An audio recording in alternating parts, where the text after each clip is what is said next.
As parents, we want our kids to have a better life than we did.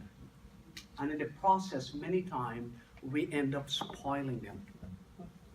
Instead, they crawl across the room for a toy, we take it and give it to them. They can hardly walk and they have already got, one of those smartphones. You take it away from them, they don't know what to do. Have you ever heard the term affluenza? Like influenza, right? Affluenza is a word coined for spoiled children, where most of the affluent family, they give their children everything. Recently on CNN, I'm sure you heard the story about Ethan Couch. This young man, just turning 18, got drunk one night, took his dad's brand new car, and decided to drive for pizza, kill 4 people. And you know what? He feel he did not do anything. Oh, my parents will take care of this. This is not my problem, it's their problem. That's what affluenza is. In one of Christine Welch, the founder of Mercy House Post, an RN note I will read to you. I am an RN on a psych unit, and I see every day the effects of entitlement. I have seen adults in their 20s and 30s who always had everything they ever given to them while growing up. Now they're unemployed, either living with parents or with one friend or relative after another, or on the street. Having given everything they ever wanted without working in a while growing up, they don't feel that they should work for anything anymore. They cannot take disappointment of any kind. So we have a generation of adults, of children, kids, who don't want to work and can't function as adults because they have no coping skills of any kind to deal with life. They became depressed and often turn to drugs and or alcohol to feel better.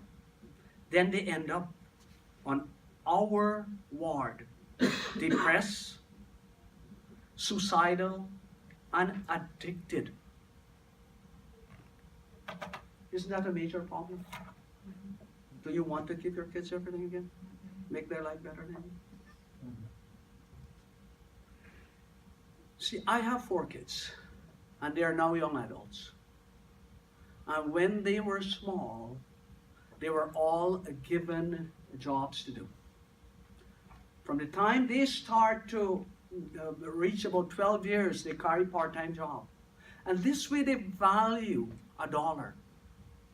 Today, as young adults, they are very responsible. A friend of mine, Sam got 6 children. 5 are doctors. 1 of them is a lawyer.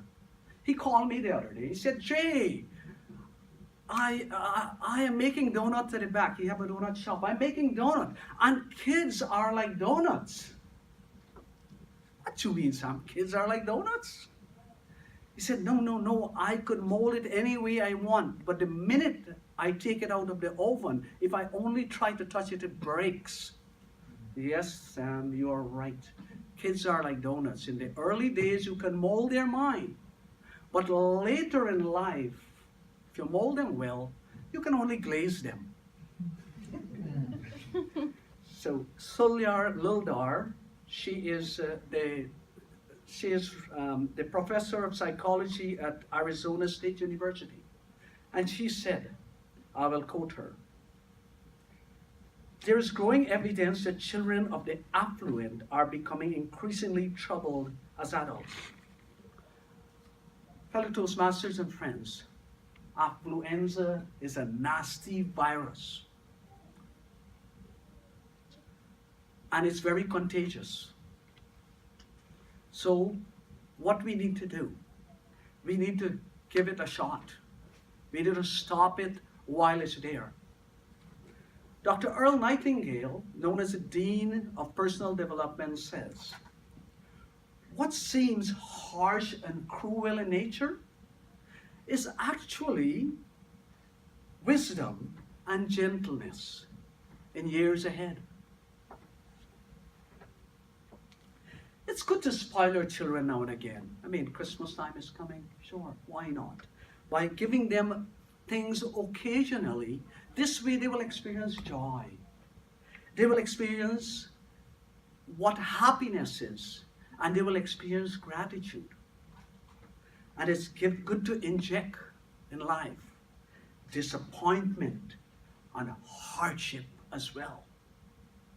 By doing that, they grow up to be adults that are responsible, adults that are resourceful, and adults that are respectful. Thank you.